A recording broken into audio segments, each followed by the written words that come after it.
And no matter how many times I reread my book, there were two parts. I would always start crying. And one is when the first time I smelled my dad. Um, and I mentioned to a friend, like I always start, and this was just in 2022 was when I published my book. So this was probably 2021. I mentioned to my friend, I still cry when I read that part of the book. And she was like, well, then you still have healing to do and you need to get over it. And what if I never get over my dad dying? Like, I'm not crying on the floor like I was in 2017, but I don't think I'll ever get over my dad dying. And I'm okay with that because yeah, why would I want to get over that? I would feel really cold and heartless if I ever truly got over that.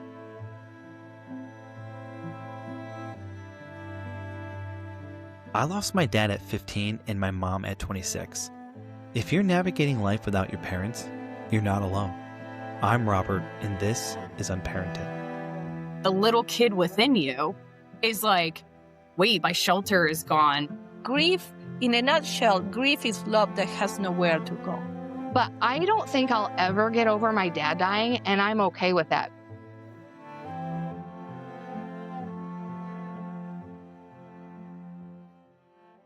Angie, thanks for being here tonight. I'm joined by Angie Hawkins. She lives in Hawaii. She's an inner glow coach who helps high-achieving women stop chasing approval and finally feel happy and free for who they really are. She's also the author of Running in Slippers. I'm really excited to talk about that. It's a raw memoir about finding resilience after hitting rock bottom. Angie's story of loss and transformation began when she lost her dad back in 2017. That loss sent her into the deepest grief she'd ever known and ultimately into a journey of healing, self-discovery, and learning to see both life and death differently. So Angie, thank you for being here. I appreciate it. Thank you for having me. I actually enjoy talking about this topic because I don't think it's talked about enough. I've heard that from a lot of people.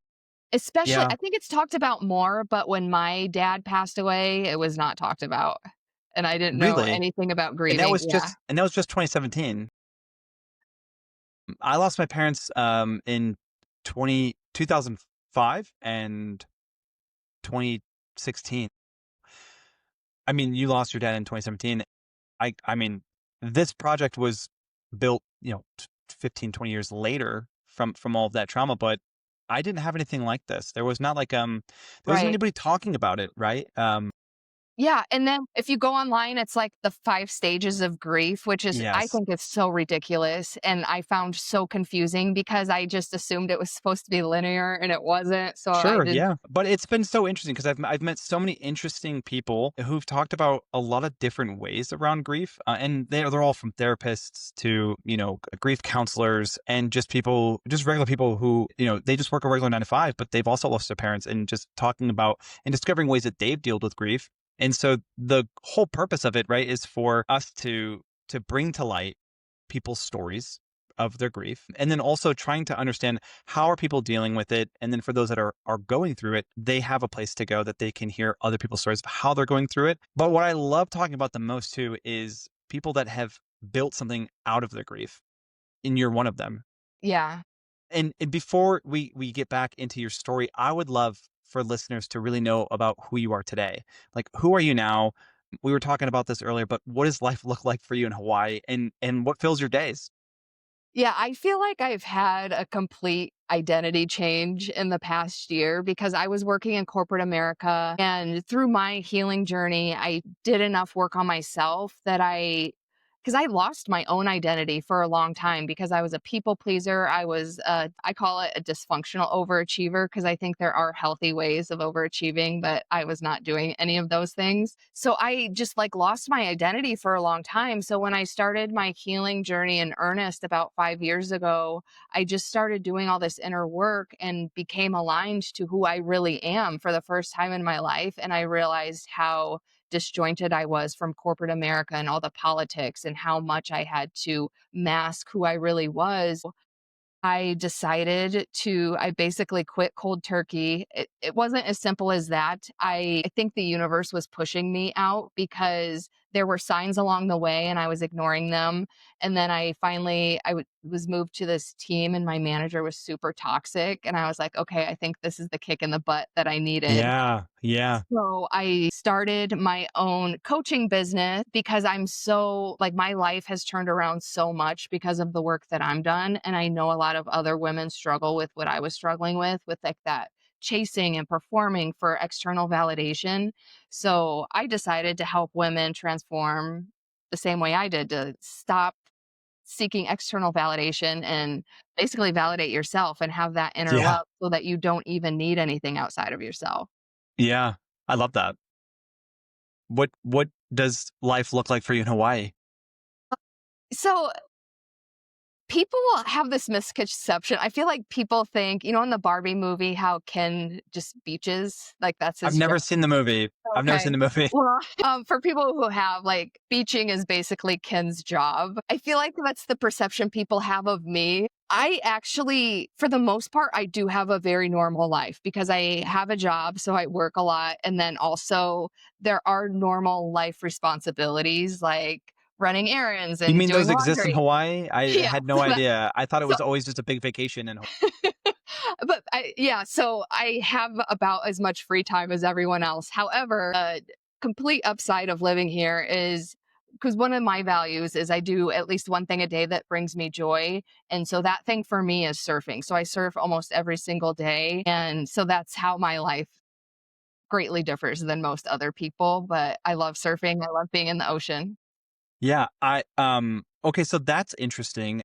I'd love to hear more about that because um corporate America was like because I work in corporate America, and one of the things that I had just done this whole training, and they were saying everyone should have like one win every day, and if you don't have like a win, then like you need to reevaluate like what you're doing through today. And so I'm like, I can't remember the last time I had a win, but I find it so interesting around like you do one thing a day that you love, and that's surfing. When did that start for you?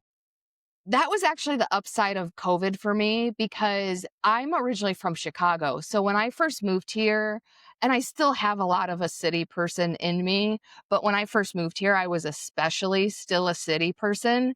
So it was like, oh no, I don't go in the ocean. Or if I do, it's like 3 to 4 feet and then I'm out. Interesting. Yeah, I was afraid. Well, I had a healthy fear in that, like, the ocean can kill you if you don't know what you're doing. So I I didn't have the want to get, same fear. yeah, Yes. so it doesn't get, I didn't want to get like too immersed in it. And also, there are things that live in the ocean, and I don't want to disturb any of those things and have them get mad at me. So I was just like, I'll just stay on the beach. However, or I actually do like hiking too. So prior to COVID, I was also into hiking and I still am to some extent when I have time, not surfing. Sure. But during COVID, everything was closed. Beaches were closed, hikes were closed, parks were closed. And every day, and then they were actually telling us like don't even leave your house. And I'm like, I'm sorry, like I have to leave my I won't house. do that. Yes. Yeah. So I would just basically take walks, but then I was like just restricted to the sidewalk. And I'm like, this sucks so bad. So then one day I was taking a walk down by Waikiki Beach and I saw people in the ocean because the state doesn't have jurisdiction over the ocean. So there were surfers every day. And Hmm. I was like, yeah, I was like, hmm.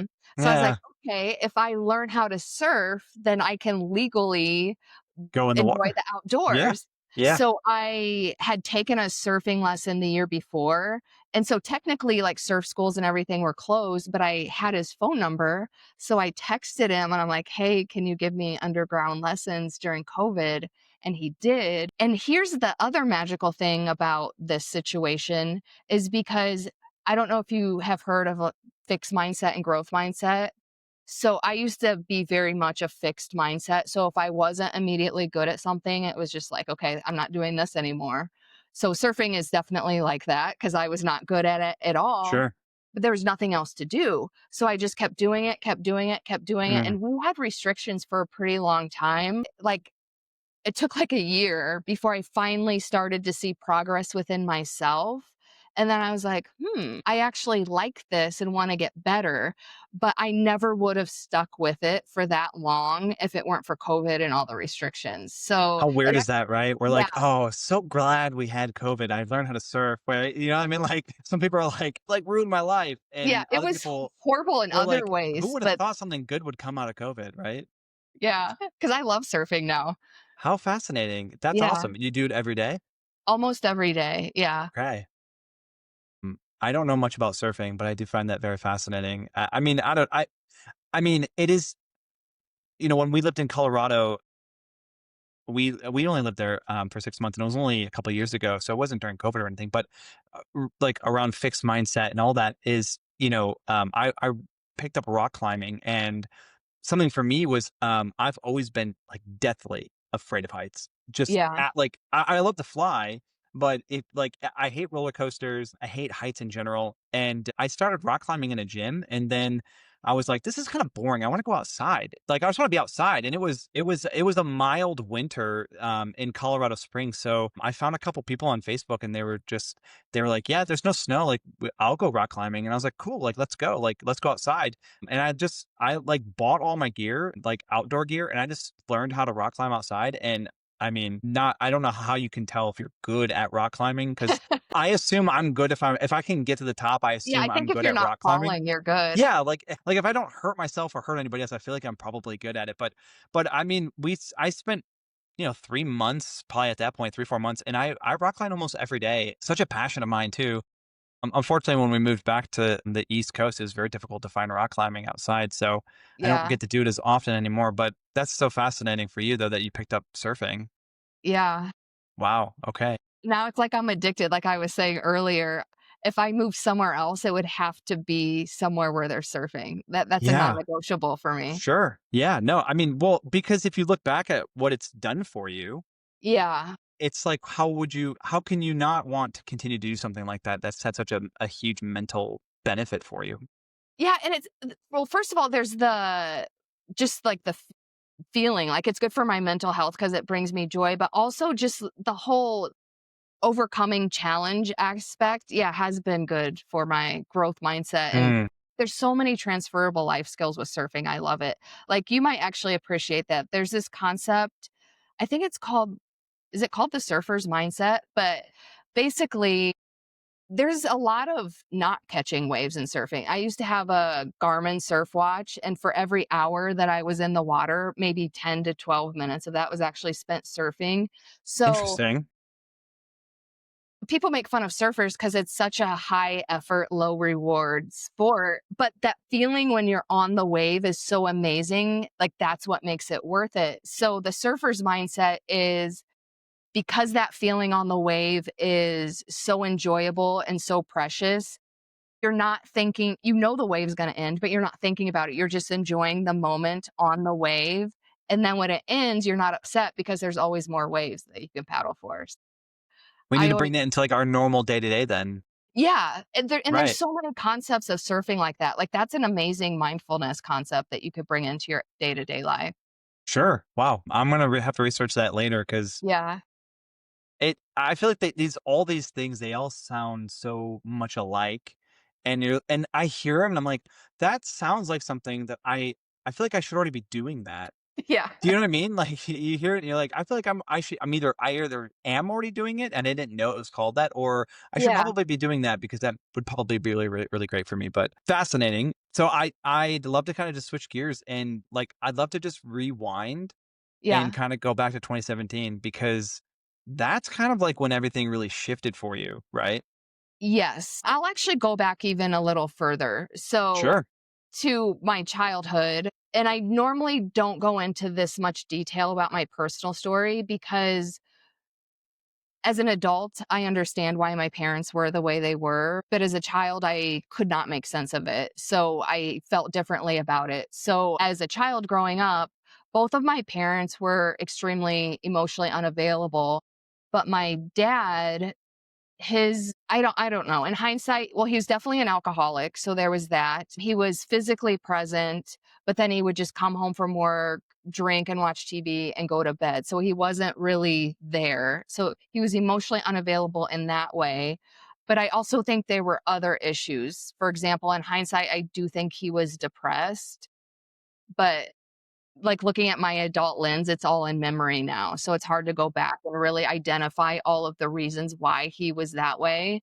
So anyway, I grew up with him like that. And my parents didn't get divorced until I was in college. So I grew up in a home where he was there, but not really there. And we didn't really have much of a relationship. And so when I went away to college, and I can't remember when my parents got divorced, but at some point my parents got divorced, and so I'm in college, so I'm emotionally maturing, and I decided that I wanted to have better relationships with my parents. And at that point, I was still kind of blaming myself that it wasn't there. So I remember I would always call my dad every week to have conversations with him. And because he was an alcoholic, sometimes he would be drinking, so it wouldn't go very well. And other times it would be fine. But then so I went to Indiana University and I was living and working in Indianapolis for a while after school, but then I decided that I wanted to get a job in Chicago and moved to Chicago. And he knew that's what I wanted because I had told him that. But then when I finally got a job in Chicago and I told him and I was all excited, he totally rained on my parade. He was like, "You're going to hate it there." He was like, "I'm not helping you move," just like, and I was so excited, so it hurt my feelings so much, and even though I was emotionally maturing, I wasn't mature enough, so I was just like, "I'm just gonna stop calling him," and because I was the only one making the effort, he didn't call me either. So there was this period of about 10 years where it's like I would come home from Christmas and kinda see him then, but like, maybe call him on his birthday, like, in a period of a year, I would maybe see or talk to him 5 times, and even then, it was just very superficial and Yeah, like very transactional. yes, that's actually a good way to Yeah. say it, yeah, and so but then, like, a year and a half before he died, my mom, because my parents still kept in touch, and my mom had told me that his health was failing, and so I remember I called him to see if he was okay.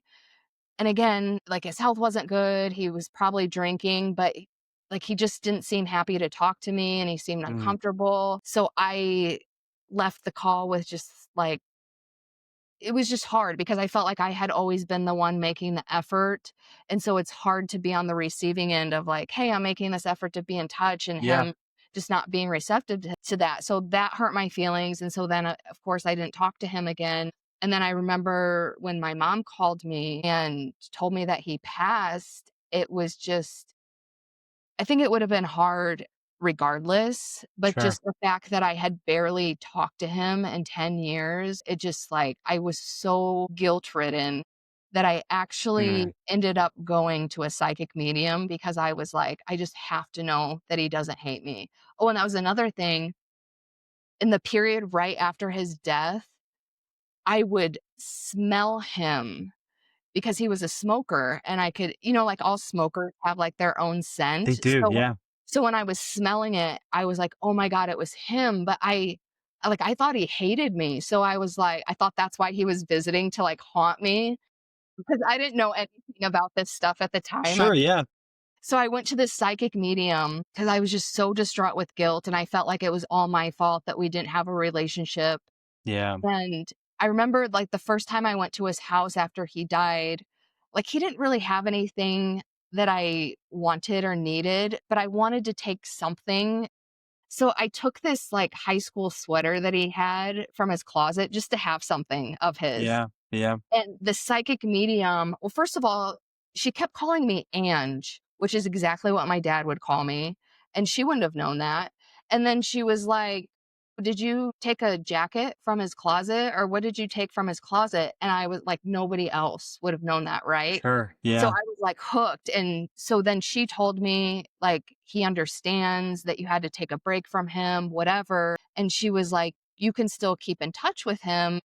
Oh, because I had, like, been writing him letters, and she was like, "Keep writing him letters, he likes that." And so Interesting. yeah, so my point is, I still went through this really, really hard grieving period, but one of the Yeah, things that helped me and absolutely helps me now is like I still have this connection to him on the other side. And I feel like he's my best friend now. He's always looking over me and Oh, taking wow. care of me. Yeah, like it's wild. Like every day there's a sign or something happens and I'm like, "Oh yeah, Wow. that was my dad taking care of me." So it's Okay. totally it took a while to get to this point because again, I went through a Yeah. really dark period of grieving, which we can talk more about. But like it's totally changed my perspective to think not only can I still be in contact with him, it's obviously a different relationship than a human relationship, but it's like not only can I have a relationship with him, but we're actually closer now.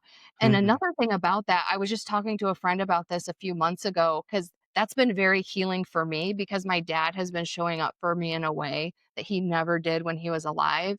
And my friend made this comment. He was like, I bet that's also really healing for him that you're allowing him to do that. And I was like, oh my God, that's so beautiful. And I had never even thought of it that way. Wow.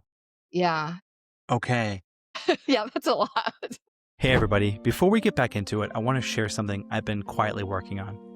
It's called Not Alone, and it's a guided audio series that I'm building for moments when your mind feels loud and you don't really know who to talk to. It's not therapy, and it's not some hypey self-help thing. It's more like having someone sit with you in the middle of the noise and help you slow things down. Along with the audio, there are simple daily journal prompts and small grounding exercises.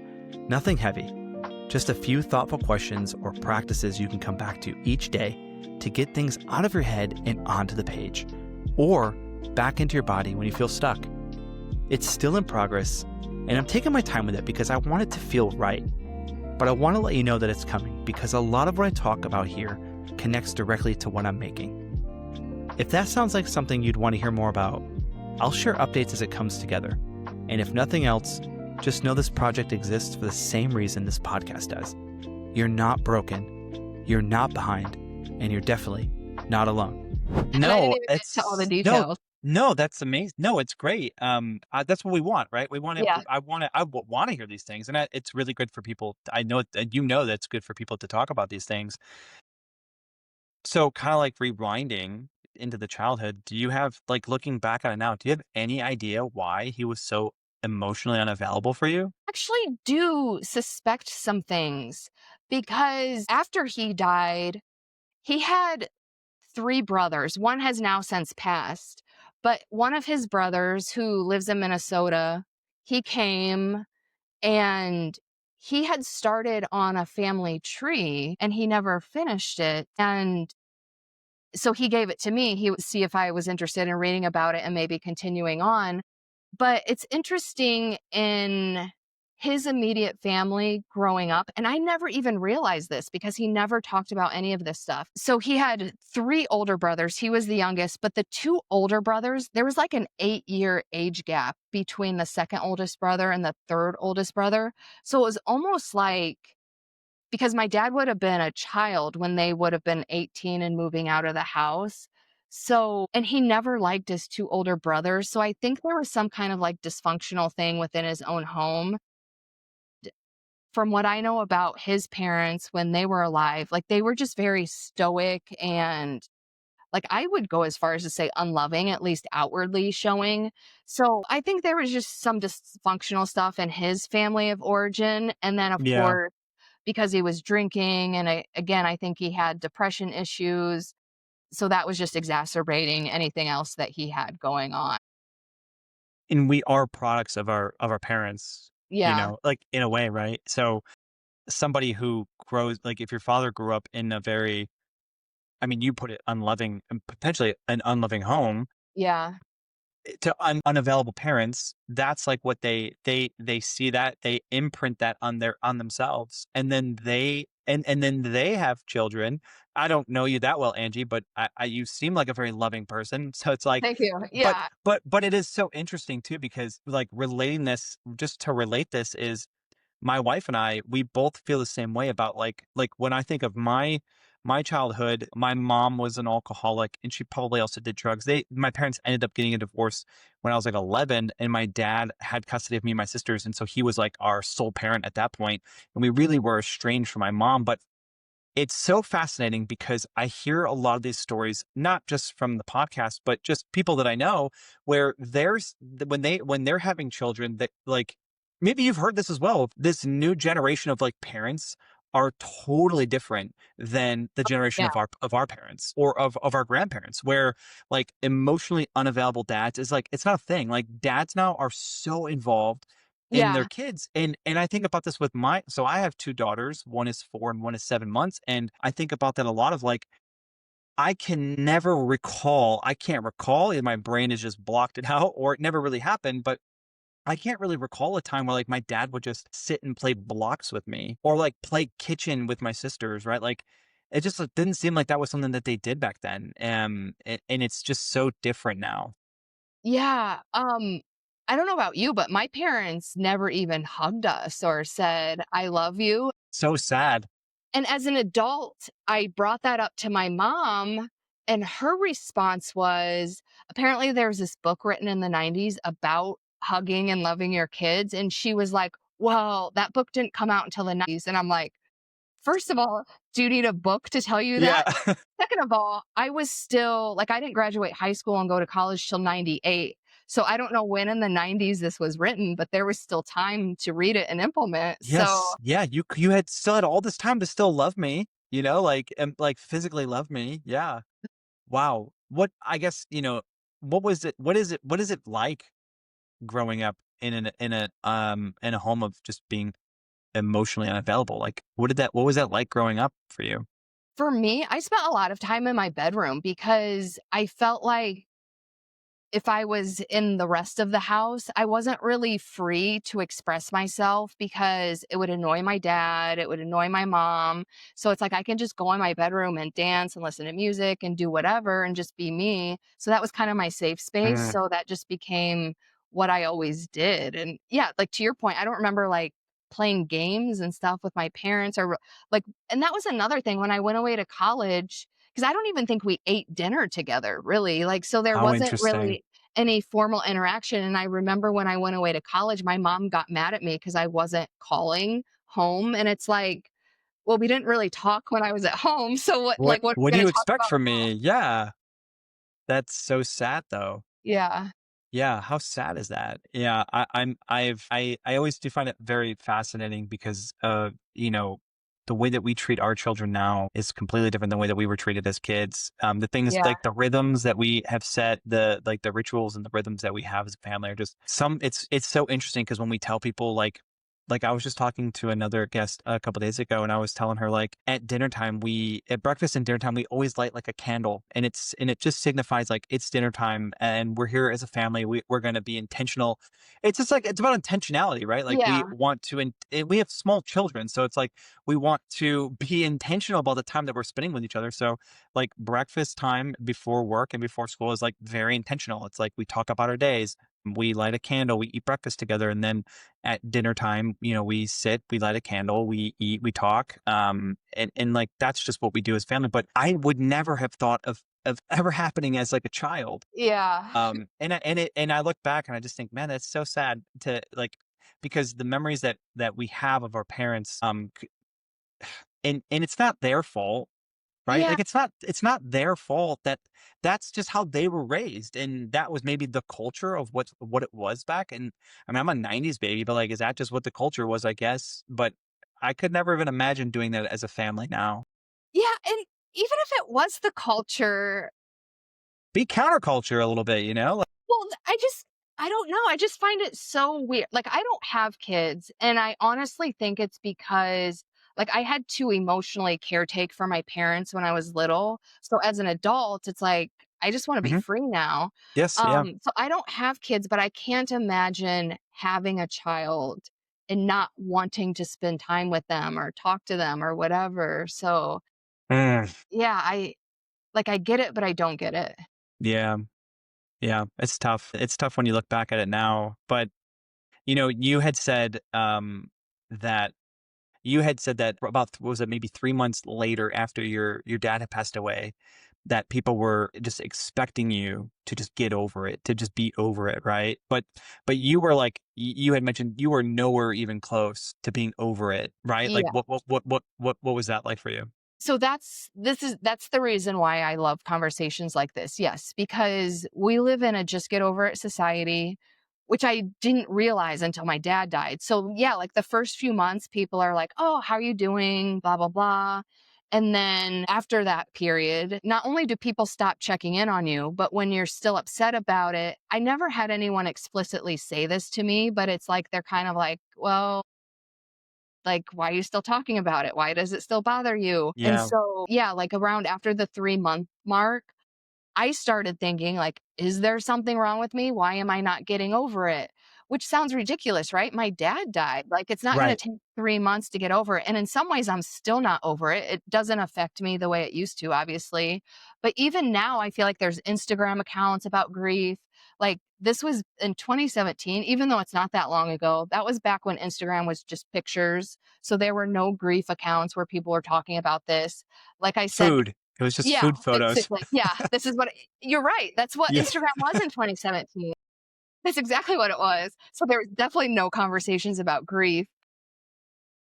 Yeah, there was one of my friends, it was well intentioned, but she bought me a book about the 5 stages of grief, but that just made me even more confused because it made it seem like you just literally move through these stages. And it'll be over. You'll be Yeah, over it. Yeah. and that's when and I think that put me in the mindset of like, when is this going to be over? Even, like, I remember there were several years later, it was when I was writing my book, because there were 2 points in my book. When you write your own book, you have to reread it a gazillion times, and no matter how many times I reread my book, there were 2 parts I would always start crying, Mm. and one is when the first time I smelled my dad. Um, and I mentioned to a friend, like, I always and this was just in 2022 was when I published my book. So this was probably 2021. I mentioned to my friend, I still cry when I read that part of the book. And she was like, well, then you still have healing to do and you need to get over it. Oh And my it's like, gosh. yeah, it's like, what if I never get over my dad dying? Like, I don't, What is there to get over? thank you. There's nothing to get over. Like, Like, I'm not crying on the floor like I was in 2017. sure. But I don't think I'll ever get over my dad dying, and I'm okay with that because, yeah, Right. why would I want to get over that? Right. I would feel really cold and heartless if I ever truly got over that. Yeah. There's no, I mean, I've started looking at it of what is there to get over, right? Yeah,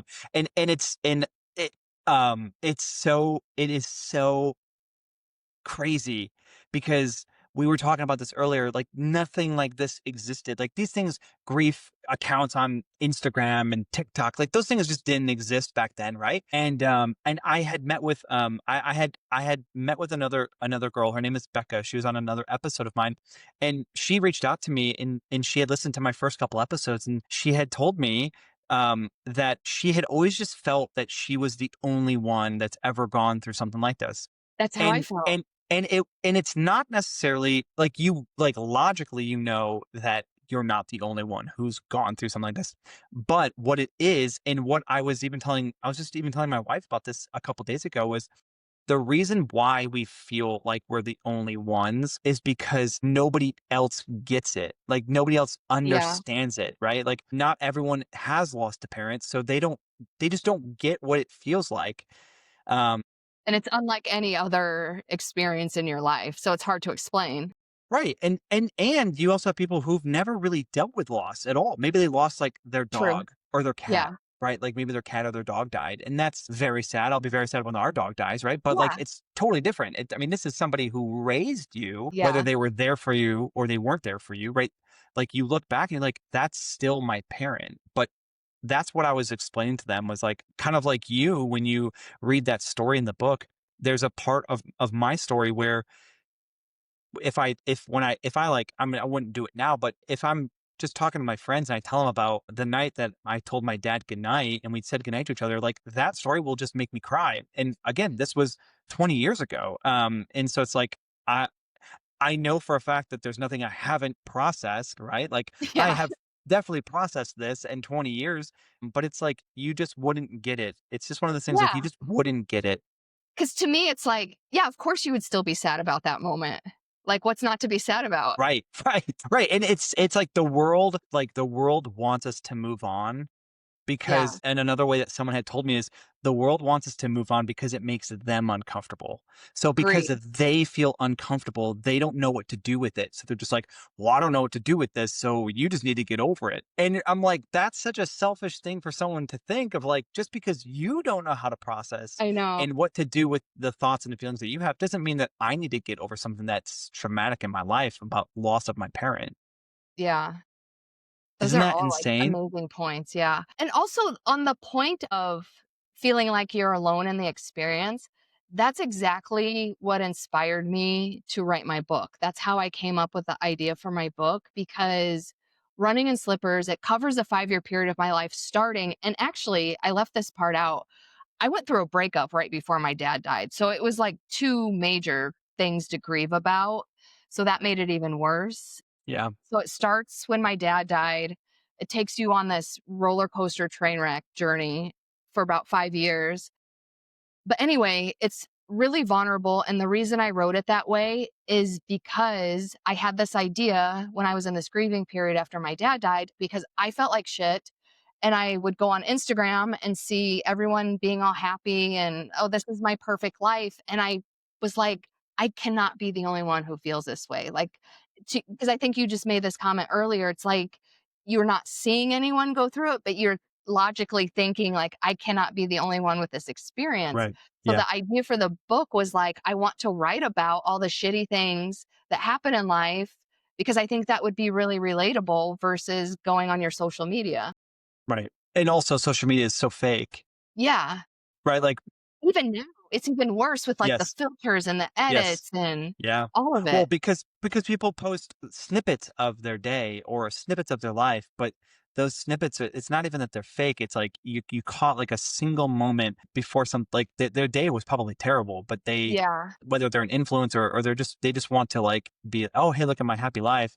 They like took a happy picture with their wife or their husband or whoever, and they're like we're so in love, but like they just got done getting into an argument, right? Or like they're about to get into an argument 5 minutes from now. It's like so fake. That's the one thing I hate about it. But you know, like when everyone was telling you to get over it, you know, 3 months later, like what did isolation look like? Did you feel isolated? Like obviously you were a little isolated. Like how did that show up for you? Because I was still crying a lot and really depressed about it, I like stopped hanging out with my friends because again, like they didn't want to hear about it and I didn't want to be the quote unquote downer. So it's like, okay, then I'll just be by myself, which made it even worse. Again, especially because I wasn't getting the support I needed. And I think because I've tried traditional therapy a few times in my life, and I think that was one of the times I've tried it. And even my therapist wasn't even very helpful. So I'm like, screw it. I'm just gonna cry on my floor at home. It's so sad. Yeah. How unfortunate. I did some talk therapy for like 2, 3 years, but this was, you know, 15 years later. Um, Okay.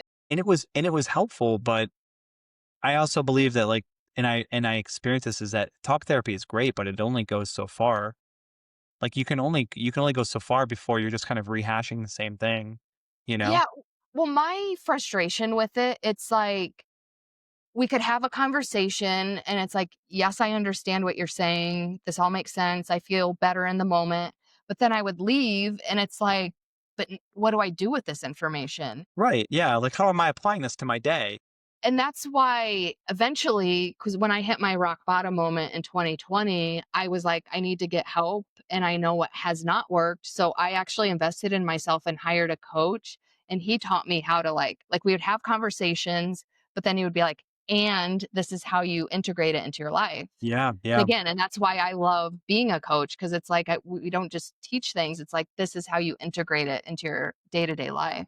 Right. Yeah. Which is instead of like allowing it to happen to us, we're like participating in it, you know? Yes. Oh, I like that. Yeah. Yeah. And so and I'd love to kind of talk about this too is you mentioned so like you're in isolation. Your friends don't want to be around a downer, the girl with the dead Well, that dad, was the story I you told know? myself, but Sure. I think the true story is what you said earlier. They were uncomfortable with my grieving. Sure, right. And that led to you hitting what you've called rock bottom. What That like, I'd love to talk contributed about to it. that Yeah. because, what came what about that, right? And what came after it? Well, so basically, so my dad died in February 2017. And I didn't have the tools for emotional regulation. So I basically spent the rest of that year in pretty heavy grieving. It was a Mm, little bit better by the end of the year, but I was still feeling like gross and I didn't know how to feel better. So in early 2018, I was like, okay, I need to make some changes in my life. And I had also, because my dad's death, it brought up a lot of memories around childhood because I found out that I had dissociated about a lot of my childhood and it had eliminated a lot of memories, but I was having like these crazy flashbacks about things I had forgot about. So I was also thinking about a lot about my childhood and how I had been living. Because again, I was like this over functioning people pleaser, which is not a healthy way to live because it's exhausting. And I was giving all my energy outside of myself. So I was like, okay, I want to be happier and I want to make some changes in my life. So that's when I decided to move to Hawaii. And it was well intentioned in the sense that I was trying to make changes in my life, but it wasn't well intentioned in that I was still reaching for things outside of myself to be the thing that made me feel better. Because in my mind, I was like, I just want to be happy again. And I felt like the change of location would do it. But then I moved here and there's a reality of actually living here. This was in 2018, so I was extremely fortunate because this was before remote work was the trendy thing to do. My job let me move here and work remotely, but right when I moved, there was a huge management shakeup at my job, which threatened my role. So I lived in constant fear of losing my job the first year that I lived here. I had a really hard time making friends when I moved here because it's a completely different culture, and I wasn't prepared for that. And then the other major thing that happened to me is I bought a condo immediately because I wanted to prove how all in and committed I was to my decision. But then a month after I closed, which was like 2 months after I got here, a shared pipe in the building backflowed into my bathroom sink. no. And I wasn't home. So my entire condo flooded. So right off the bat, it was just like these three main things. Yeah. And then and this was 2018, so it was like thing after thing after thing, like my grandma died, like there were other things that happened, and then COVID happened, and there was kind of like an upside with COVID and learning how to surf, but then I also romantically got involved with someone, and it turned out he was lying to me about his situation, and that was just for me the straw that broke the camel's back because I think it had been this constant thing from 2017 when my dad died to like I Mm, was searching for all these things outside of myself to be the thing that made me happy again. And all these things outside of myself were unraveling. So my internal world was unraveling. And I intentionally overdosed on my anxiety medication. man. Yeah. Cause I was just like, I just didn't want to even be here. And it was just the all I remember, because I think we all have moments of like, "Oh my god, I can't take this anymore." But it was just like the sheer hopelessness because it's like nothing had been going well, and I in my mind, I was like, "Nothing will ever go well." And I was unconscious in my bathroom for a day and a half. I was in the hospital for a day and a half, and see, this is one of the reasons why I think my dad watches over me because it's actually kind of a miracle that I survived. And I was reminded of that because I was released from the hospital and I called a friend. I told her everything that happened and I ended with, I can't believe I didn't die. And her response was, it's not your time. And that was, like, so profound to me at the time because I easily could have died and I didn't, so I'm like, "Okay, maybe I have a purpose." And that's when I decided to write my book because I had the idea and I had been all wishy-washy about it, but I was like, "Okay, maybe this is my purpose." And that's when I really decided to write my book. But that was my rock bottom moment when I was just like, "Take this anymore." I'm so sorry to hear that because I mean that's so sad, right? Yeah, That's what you felt like because you'd gone through so much that that's yeah. what it felt like this is the only alternative that I have. It's a really dark place to be, and that's another thing, I think suicide is such a taboo subject, but I will speak about it because, again, I think other people go through that feeling and we're not talking about it. So you don't realize so many other people are struggling. It is a taboo subject, isn't it? Yeah. We don't ever talk about that. We never talk about stuff like that. And yeah, it is. It's something that affects so many people, and yet we never talk about it. It's It's heavily like complete. censored. I Yeah, will it's say that. completely shunned from like conversation, and it probably makes people. I don't know because I've never happened to me, but I can imagine it makes people feel even more isolated. Well, I'm sure. So it probably just continues to like pile on. Yeah. Jeez. And gosh. I mean, and you've been so open about the suicide attempt, like, and how it really cracked everything open for you. What in that season changed the way you looked at grief? Was it the moment that your friend had said, "It's not your time"? Was that what changed the way you looked at grief, or was it something different? So that moment is I decided, first of all, I decided to write the book. I also decided because I was kind of at a crossroads because I felt even worse than I did before I took the pills. So I was like, no, I really don't want to be here. But then Yeah. she said that to me and I was like, I decided to take the other road and be like, okay, I want to get help the right way and get a better life. So I hired a coach, and through the healing process, I got in touch with my intuition and higher self because I had always been intuitive, but I always ignored my intuition. But I really leaned into that, and tapping into my own intuition and higher self is how I learned to connect to my dad. Why do you feel like you mentioned you were always so intuitive, but you kinda, like, tuned it out? Why is that what you said that just now, right? Yes, Yeah. Why do you think that's the case? Like, why do you because think you were doing that? I also feel this way about like woo woo stuff. Like it used to be very taboo. Like when in 2017, when I went to that psychic medium about my dad, I did not tell anybody. When I was walking to the front door, I was like, is anyone watching me? Like I didn't want anyone to know what I was doing. Now I Yeah, would freely walk up to a psychic medium and be like, what does my dad have to tell me? Uh, sure. so I think it was just like the whole taboo nature of it, like it's Okay. witchcraft, it's this, it's that. But then once I learned, I mean, honestly, it's magic. Like it's your inner voice who knows you best. And it's allowed me to keep in touch with my dad. So it's like, what should be taboo about it? Interesting. So I'm all into like woo woo Yeah. stuff now. What a hot take. Like, it's like a society hot take, isn't it, though? It really Yeah. is.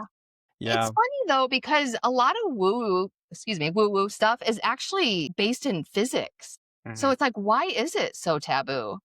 Mm. Because you have a lot of science people talking about it just in a different way and using different terms. Yeah. Yeah. I wonder why. I wonder why. Think, well, I have strong Do you have an opinions. idea why? Yeah. So ever since I left corporate America, I have very strong opinions about a lot of things. And I didn't used to be like You're this. allowed to have them because you don't work for corporate America anymore, Okay. But I feel right? like Yeah, but I feel like the government and corporate America, they want us to be sheep. Like corporate America especially trains you to be a certain way, act a certain Yeah. way. Yeah. And even when you're in it, you can kind of be an independent thinker, but once I was out, I was like, "Oh my god, they're like really trying to brainwash us." I feel like I think suicide conversations are censored for reasons. I think woo-woo conversations are censored for reasons, 'cause these are very powerful conversations and we can learn Yeah. each other.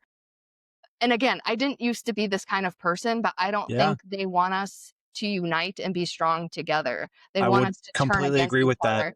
I Yeah. would totally agree with that. I, I always thought my wife was pretty woo-woo, but she's just crunchy, if you know that term. If you know that No, term. No.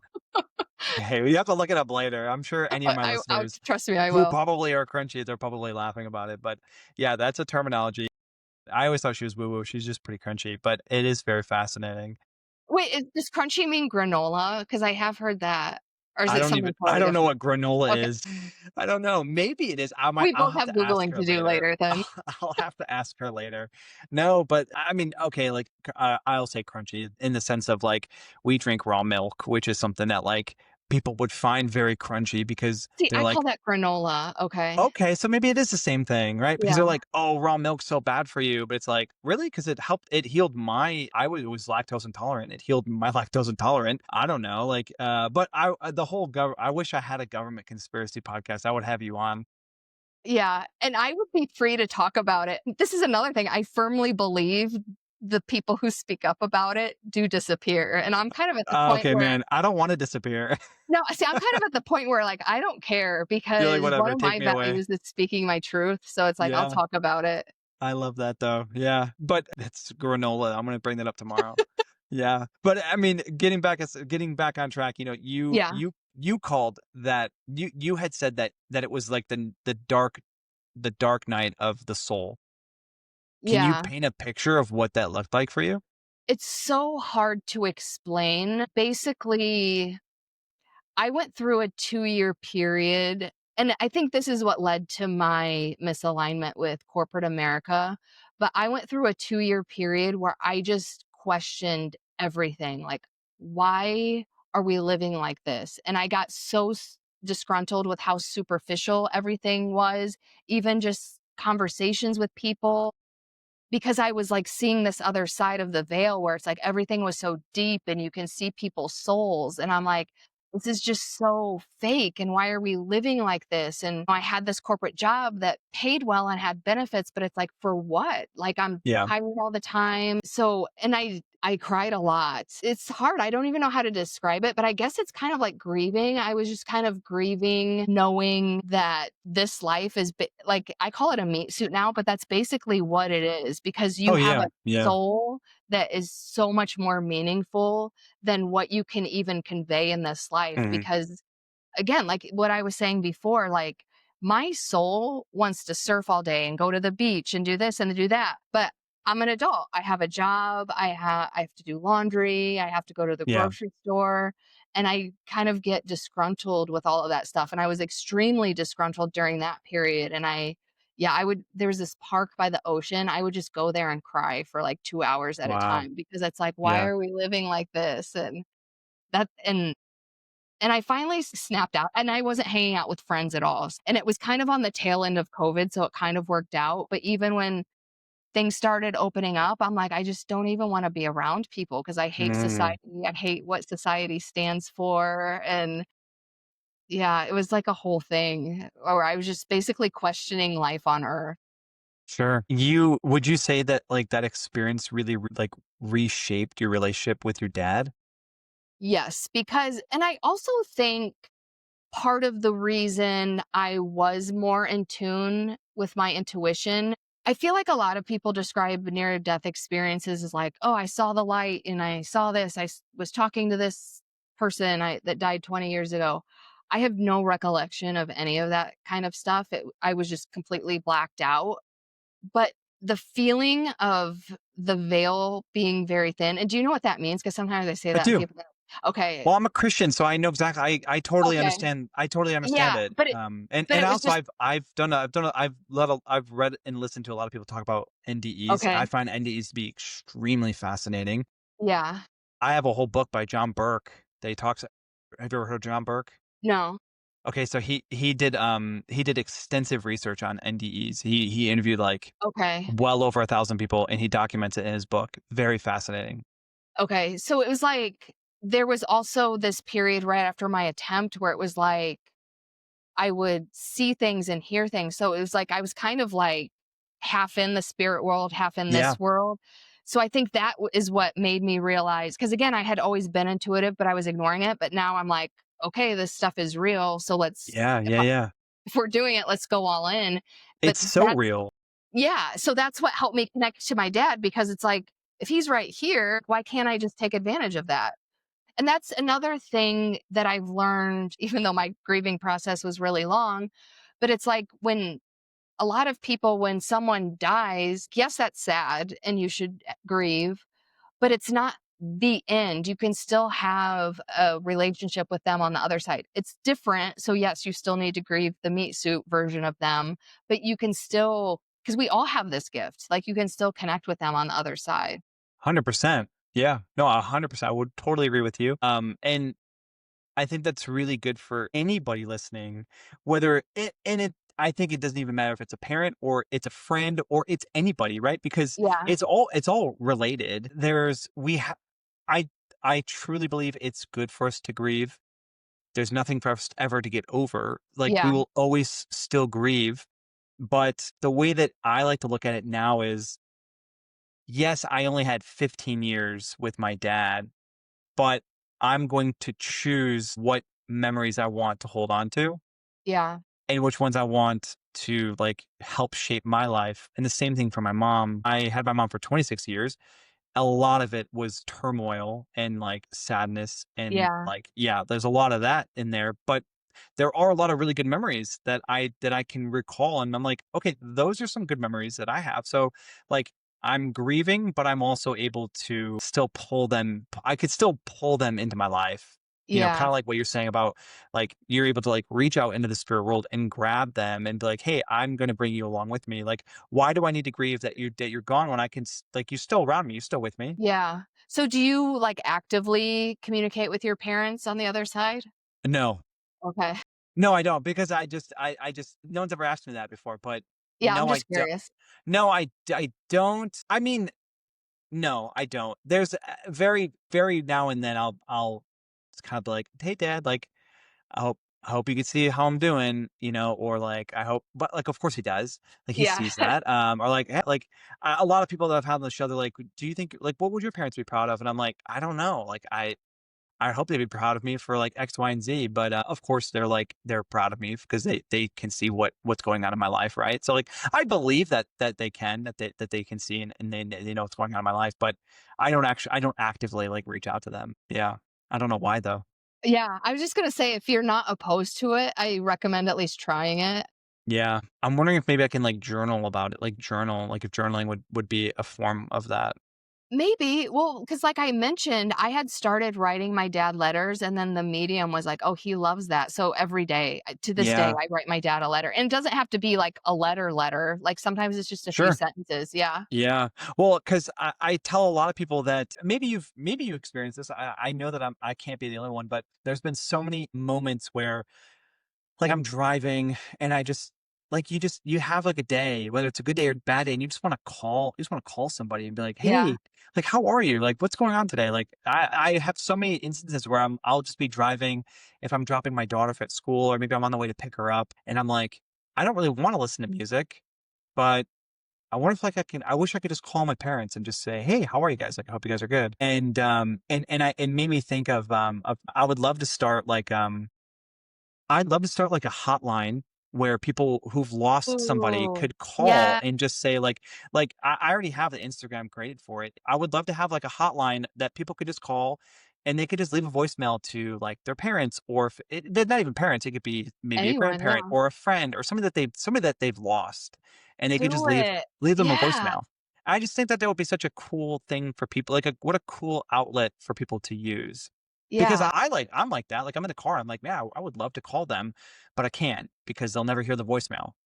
But I'm sure there's other people that would probably love to have something like that, I you would know? call it. I think that's a Per great idea. Yeah. perfect, perfect, I'm doing it, Angie's calling. I know. We have to keep in touch so I can Yes. be the So, first one to know when it launches. but I would love to talk about, like, what came next for you, right? So, your dad passed, you hit rock bottom, we had a suicide attempt, isolation, COVID, all these things happened, and then you had, like, this powerful shift, and it seems like and it sounds like it really sparked, like, what came next for you, and that was the writing, the coaching, and all of the work that you're doing now. Yes, and it's So funny because some people have asked me, like, "Oh, if you could go back and tell your old versions of yourself, like, a cautionary tale or something, or if you could change anything, what would you change?" And it's like, even though what I went through was not pleasant, it put me on the path that I needed to be mm. on. Interesting, yeah, and out of that whole journey came your book, which is called Running in Slippers. We talked about it a little bit earlier, but can you give me some more information of, like, where did that idea begin for you?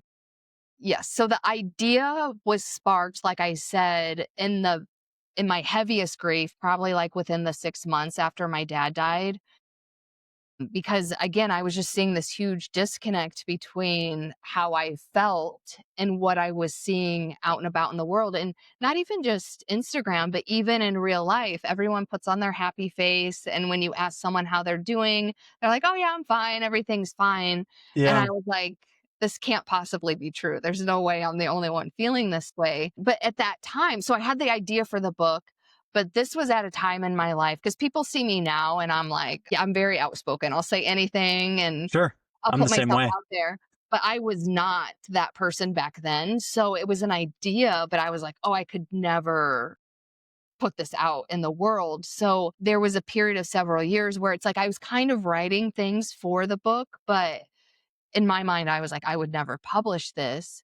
But then when my friend said, it's not your time, and that was like the perfect conversation that I needed to have at that time because I don't think I ever would have taken that away Mm, from my experience. I needed someone to tell me those exact words because that's what, in my mind, I was like, okay, there's a reason I'm here. So I need to figure out what it was. And I didn't know for sure. I was like, maybe the book is the purpose. But I decided, I was like, regardless if it's the purpose or not, I firmly believe in the original vision I had. So I'm going to put it out no matter how scary it is. And the title Running in Slippers, it's explained in the introduction of the book, but what it means is I live in Hawaii, so flip flops are called slippers. So it really means running in flip flops. And it's a metaphor for life because running in flip flops and life can be fun, adventurous, and playful. It can also be dangerous, scary, and painful. I love the metaphor, and I was going to ask you, what does running in slippers mean? Because it's such an intriguing And yeah, title. I almost didn't call it that because I'm like, people aren't going to know what slippers are. And then I was like, every time I doubted it, I I would thought see it was someone run in slippers, I thought it was literally running in slippers, like like house in slippers. like house slippers. And I was like, I wonder what that means. It's so like, how does that correlate? And how, It's I the same mean, concept though, because but running in house slippers would be hard. it would be, but like, how do you correlate that into the book? Like, how does that, how do you tie those two together? The metaphor. So Yeah. it's in the introduction of the book. Basically, the short story is Give me the short story so people will go and buy your book. okay. So in the introduction of the book, I explain how it even took me a while to assimilate to calling flip flop slippers. But when I moved here, I was like, okay, I'm going to assimilate to the culture. So slippers it is. And so I'm telling a story about how one day, again, like I said, when I first moved here, there's a huge management shakeup at work. I thought I was going to lose my job. And so I was feeling down about that. So one day after work, I went to the beach and I was leaving the beach. And this like guy, he looked borderline homeless. I could see out of the corner of my eye that he had his eyes like fiercely focused on me. So in my mind, I'm like, if I just ignore him, he won't talk Yeah. to me. But of course he talked to me and he said something along the lines of like, when your girlfriend's cheating on you, you just have to move on with your life. And it was so bizarre that I actually like looked at him and made eye contact. And it's like a wild animal. Like once you make eye contact, Oh, you're they lock you in. involved. Yeah. Yes. So I was Yeah. like, shit, I just made eye contact. And I looked at him and I was like, yep, that's right. Cause yeah, if his girlfriend is cheating on him, he should move on with his life. Yeah. And then the Chicagoan in me was like, no, I have to escape this guy. So I started walking really fast, but I was wearing slippers. So even walking fast in slippers was hard. But this guy kept following me because he wanted to talk to me.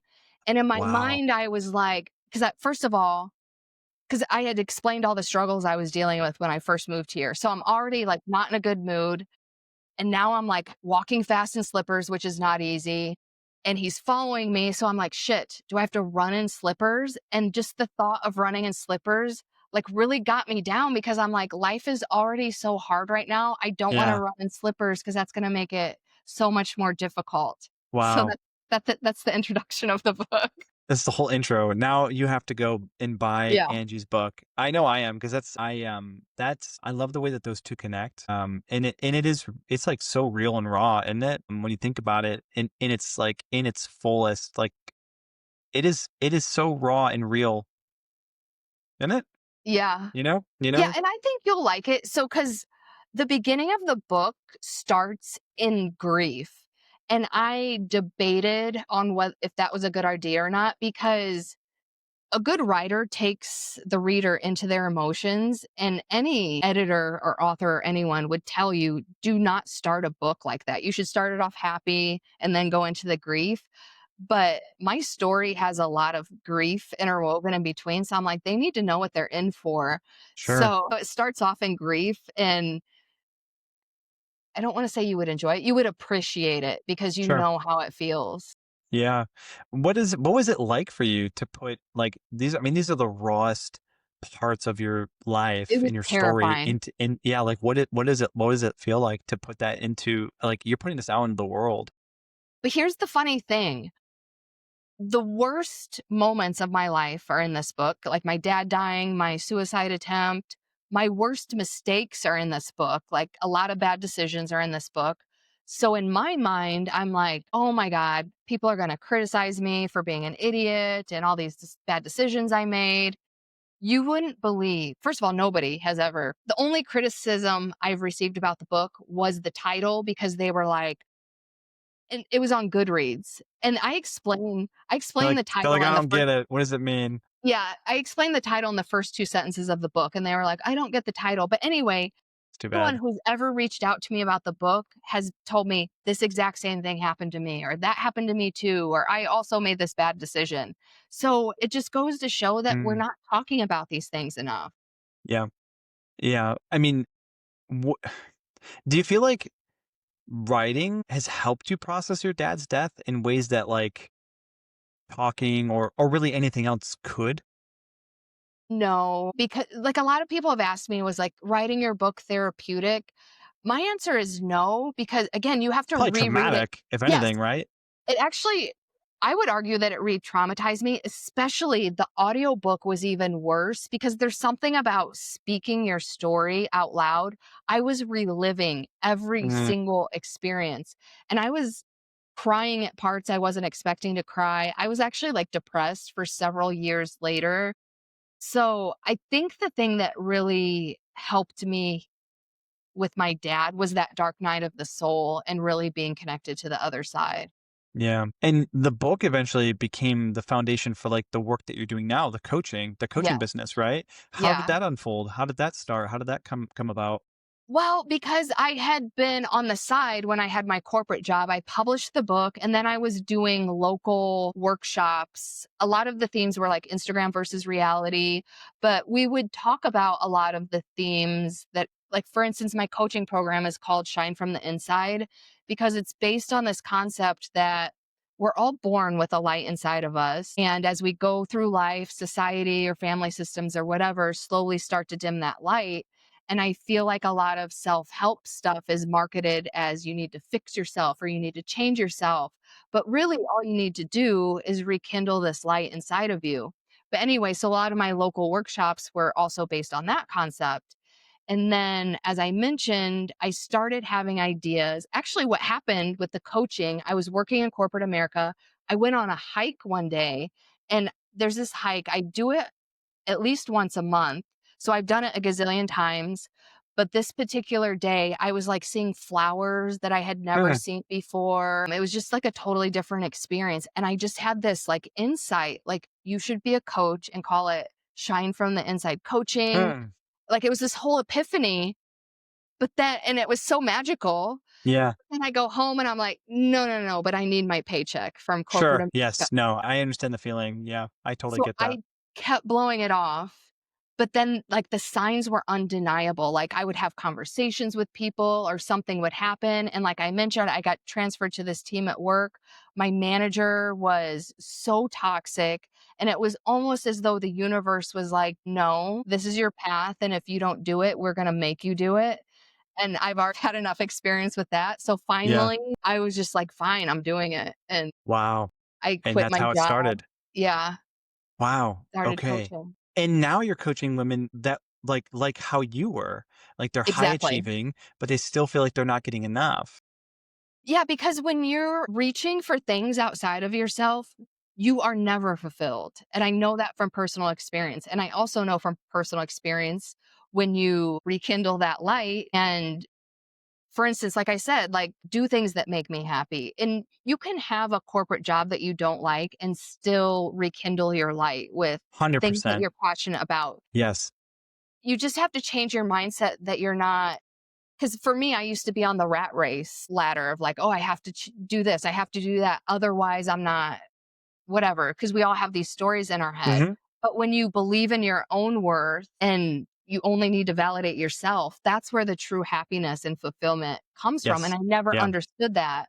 So you don't have to be like me and actually leave corporate America or whatever. You just have to have that different sense of it's coming from in me instead of reaching for things outside of me. Yes, I 100% agree with that, right? So again, I work in corporate America and it's so funny because I always tell like my boss that like I keep falling upwards on accident. Like I like I would be totally fine like to just be like a manager and just continue to like help and grow people, which is what I get to do. But like I just keep falling upwards on accident. I'm like, I don't care to climb a ladder. Like I want to be able to go to work, make enough money to continue to pay for like the like to like have the things that we have and like fuel our passions as a family. But like that's all I really care for, to be honest. Like because like outside of work, I would say like people probably just need to find a hobby that they love, right? Like Yeah. just like you need to go get a hobby. Like sitting and watching Netflix is not a hobby. If anything, it's probably really taking life away from you. Yes. And so like go find a hobby and like really like find one that really matches like you. Like, it could be anything. And I'm a man of many hobbies. I have a lot, and people make fun of me that know me because that like they'll be like, what's your favorite hobby this time?" And I'm like, "Oh, well, now I like I love one time I love to golf. Then it was I love to rock climb, and then I was a runner and I played pickup I used to be a soccer. runner too. I had pickup soccer, and it's like all these different things. And the way that for me, I this is more of an aside, but like I am very much when it comes to my hobbies, like I will find a hobby that I just love to do, and I will buy the best of You everything. go all out. I Yeah. go all out and not like a try hard. What I do is like because I want to love it at its fullest. So I go and I buy like the best thing. Like I went and bought like rock climbing. I bought the best rock climbing gear. One, because it's for my safety. I'm climbing on a rock outside, Yeah. right? But like I will spend a lot of money on those things. And then when I've like reached the max for that hobby, I just drop it, and I'm like, "Okay, I've loved that hobby as much as I possibly could." Like, I loved that hobby. Now I'm gonna go get another hobby, and I'm gonna Oh, go do that's something else. interesting. And so, like, I'll, like, sell whatever it is, like, if it's, like, if it's, like, a tennis, like, I'll sell my tennis gear, and I'm like, "Oh, I love tennis so much, I'm gonna sell it cheap because 'cause I'm not trying to make a profit, and I want Yeah. somebody else to love it." Uh I like but, that like, though. some people make fun of me for that because 'cause they're like, "You probably spend so much money on these hobbies and you love them for such a short amount of time." And I'm like, "Yeah, but there's so many." Because to tie it in, like, there are so many things in life that you could absolutely love to do. And I'm like, I wanna be able to experience all of those things. So, like, I Yeah, will see, pick I'm something. actually looking at it from your point of view too. Like, I Yeah, think like, that's amazing. I'll pick something, love it to death, and then I'm like, "Great, what is the next thing that I can love to death?" You And know? then you're also sharing it with someone else by selling your Exactly. equipment and stuff. Exactly. Also, are any of these hobbies rooted in your childhood some way? And the reason I ask is because a lot of women, if I ask, like, for the do one thing that brings you joy, some people are like, I don't have any hobbies. But then if Mm, I'm like, but what lit you up when you were like 6 years old? And they'll be like, oh, painting, or like they remember immediately. So are any of these rooted in your childhood? no. Interesting. No, because like I said earlier, like I was deathly afraid of heights. Yeah, that's I true. I probably am not really afraid of heights now, to be But like honest, but tennis or any of the other stuff? I mean, I grew up playing sports. Like I grew up playing baseball, Okay. and I loved playing baseball, and I did that all the way through high school, and I loved it, right? But like if I picked up tennis, it was just because like one of my good friends was playing tennis, and I just wanted to spend time with him, right? So I was like, oh, I also love tennis. Like we should play tennis together. But like I might not know this first thing about tennis, and so like I'll go home and just like research the crap out of it. Be like, oh, this is like how you keep score with tennis, and then I'll be like, hey man, I love playing tennis. We should play tennis together. but it's really just a way for me to like spend time with people.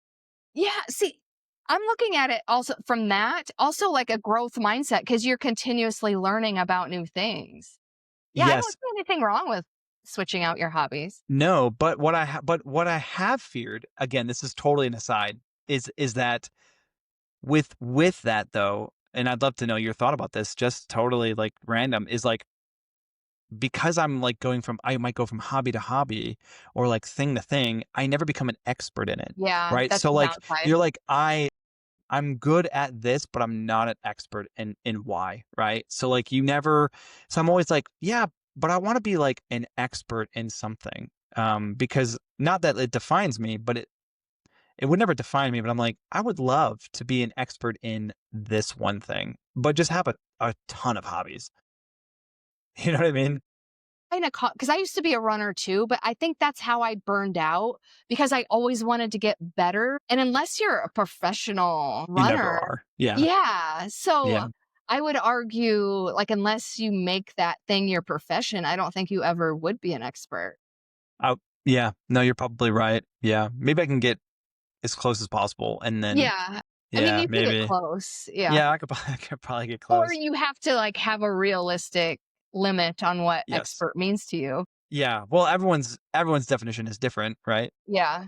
But, so like you're working with high achieving, women, you're coaching them and like you're working with them and you're helping them along. Like, do you see parts of like your own grief journey in the women you work with? Yes, because I see this happens a lot with women and relationships. They tend to hold on to things, and that's a different kind of grieving because I feel like with relationships, actually, you mentioned this earlier because there is a similar aspect with parents where like you have good moments and bad moments, so you can choose to reflect on the good moments. But when it's a relationship and there actually were negative things that weren't healthy, I feel like women tend to focus on the things that were good, and then they like long for that relationship again, and it's like so I have to help them move through the Mm, grief and move on because not all relationships are healthy for you, even if there were good moments. yeah, and to like even when grief isn't about like losing a parent or losing yourself or even like your self-worth, right? Like are you probably still seeing that show up in coaching, right? Yeah, like what I mentioned before about like I didn't even know what my identity was and I had to rebuild my identity, that shows up all of the time. Like, Wow. yeah. Yeah. It's amazing. And I feel like men probably deal with this too, because I think it's just the overall going back to conspiracy theories. Like society has these arbitrary rules. Hmm. Like, you have to go to college, you have to do this, you have to do that, and we all just blindly follow them. So it's very easy to lose your identity, and then you add in grief and relationships and this and that, and makes it even easier. Yeah, I mean, I can't speak for all men. I can Yeah. speak for myself as a man, but I mean, I can say what is it called? Like, shoot, what is it's called like when imposter syndrome, Yeah. right? I deal with that all the time. I deal with it all the time, whether that's at work or if it's even at home. Like as a dad, I'm like, I think to myself, I'm like, if I get upset at my daughter, I mean, she's 4 years old, right? So she's gonna do what a 4-year-old does. And if I get upset at her for something, I like if I let's say I yell at I don't yell, but like if I get upset with Yeah. her and I'm like, "Willow, like I can't believe you did that. Like you can't believe you spilled milk all over the floor," which is like it's just milk, buddy. Like Pasteurized milk. relax, right? I immediately go back and I'm like, "Ugh, there's my dad again. Like, Mm. yeah, I'm just like my dad, or like I'm never gonna be like better than my dad. Or even like with this podcast, like there's been days where I've had an interview on that day and I'll sit there and I'll think, I don't want to do this because I'm not good at this. Like Mhm. this is helping nobody. Nobody's going to get help from this. It's just a guy talking to a bunch of people who've lost their parents. It has is nothing that no one's going to gain out of this. But like in reality, because I know because people reach out to me all the time, they're like, Yeah. "This was so amazing. It's so helpful. I can't believe that I've always felt like I was the only one." Right. So I mean, those things drive me, and again, I can't speak for all men, but I know that that's probably one of the biggest things would be imposter syndrome for men. Just thinking that they're in a role doing something, whether it's life, work, whatever, but they're like, no, that's not me. I can't do that. Interesting. That's definitely a human experience. I'm sure it's not. I know it's definitely not limited to just men. I know Yeah. women deal with that stuff all the time.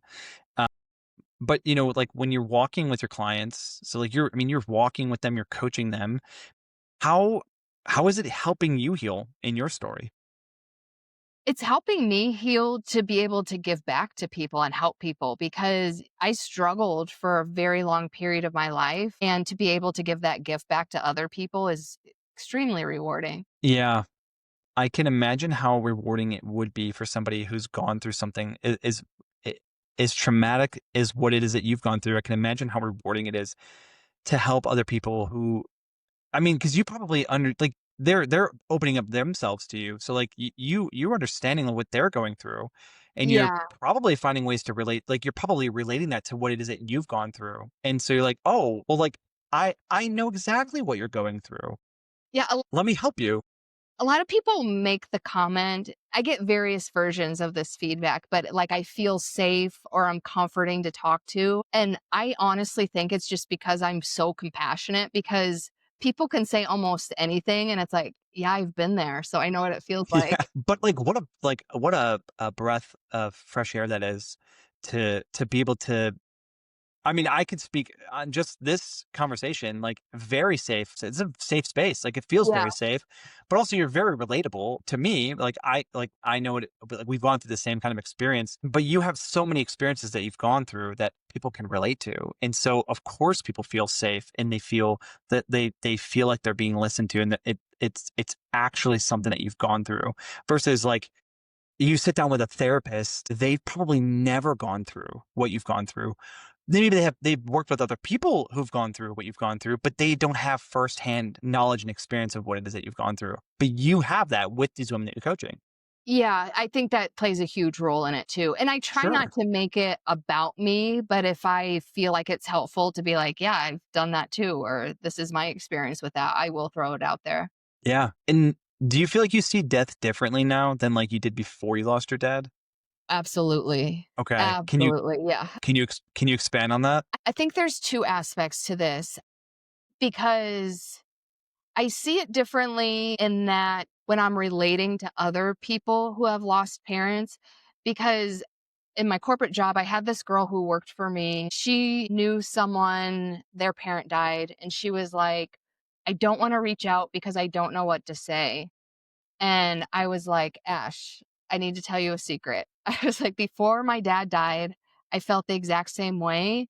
But then after he died, I realized there's because I think the mindset is you want to say something to make the other person feel better. Hmm. And then I realized there's absolutely nothing you can say. So if I'm in person, I will give that person a hug. And then if I'm not in person, I just either send a text or whatever, I am so sorry for your loss, just to show them that I care. Because Yeah. I was like, to not say anything, because I don't know about you, and I feel like this is a whole different discussion. I actually lost a friend when my dad died because she basically ignored me when I reached out to her and told me that he died because I think she was uncomfortable. But I was like, Yeah. that makes it even worse when you don't respond. So I look at it differently in that way, in that I don't make it awkward, even though I don't know what to say. I'm still going to give someone a hug or reach out, even if I don't know what to say and it feels awkward. So it's different in that aspect. It's also different in the aspect that I mentioned before about I just look at death as a transition of the relationship. It didn't end. Yeah. It's just a different relationship. And in my personal experience, it's actually a better relationship. So I think that's a main reason why I look at death Mm, differently because it's like you don't have to have a good relationship with someone while they're alive because my dad's soul is different without being an alcoholic, without being depressed. So it's like I get to experience him in that way. So I think mm. there's just a lot of beauty in still maintaining the relationship. And again, that doesn't mean you don't grieve the human experience of them because you still have to go through that. Yeah. Yeah. No. And I've heard of the it's like a third of your support group will like they will kind of like ghost you essentially. Yeah. I believe I forget the terminology of it, but it's basically like there's a percentage of people in your life that will just kind of ghost you when you're going through something And because that they makes it even don't. harder. Yeah, because it's even harder because they just don't know how to process it, right? So, Yeah. but But also it's like, again, how do it you think I feel? I don't know how to process it either. exactly, and I'm just trying to like I would love for you to like help me process it together, like help like be there for me, right? At least just say Um, something. Like, you don't yeah, even have I to mean, really, hold my hand. anything helps. Like the worst thing would be just absolutely bailing on somebody when they're going through something, you know? But, you know, for someone who's listening right now who has either lost their dad or they've lost another parent, right? That and they just feel like they're carrying it alone. What kind of encouragement would you give them today? I would say because there are a lot more resources today, absolutely. Even if it's just like because I've seen really good Instagram accounts about grief, about how it's okay to be a long-term griever. It's okay to have, like, if you're having a good day, maybe you're at a stoplight and have that emotional breakdown. Because I think that's a common experience. You're like, okay, I'm finally feeling good today, and then something hits you and Oh you yeah. have that breakdown. Yeah. So, or I mean, listen to podcasts like this, or I'm sure there's like in-person support groups now to actually like have the in-person conversations, but there are so many resources. Like, I went through it alone. I do not recommend that at all because, Yeah. again, I think that contributed to my ultimate emotional breakdown. So there's so many resources now. Do not read books about the 5 stages because there's so many better resources Yeah. now.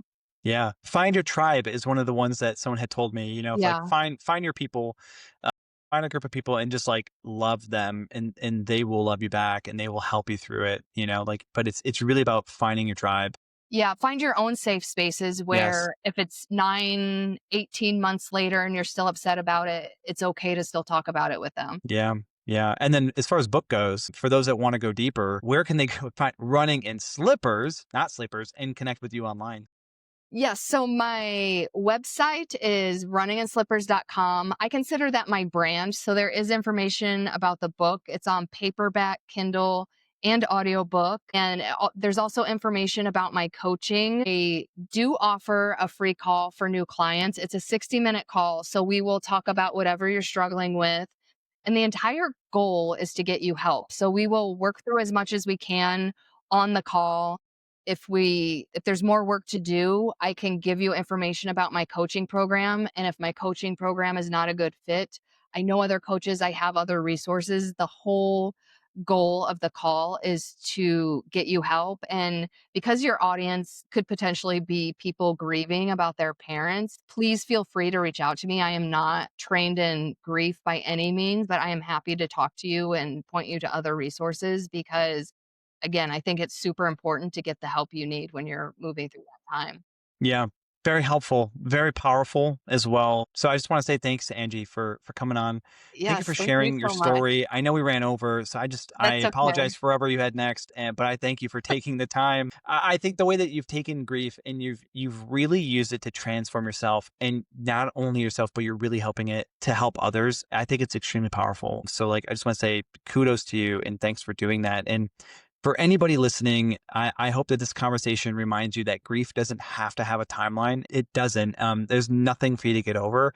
It does not mean you're broken at all. It can be the doorway into healing. It could be the way into deeper connection and even delivering who you really are. So, again, Angie, thanks for coming on tonight. I really appreciate it. Yeah, thank you. I love your mission and what you're doing here. Thank you.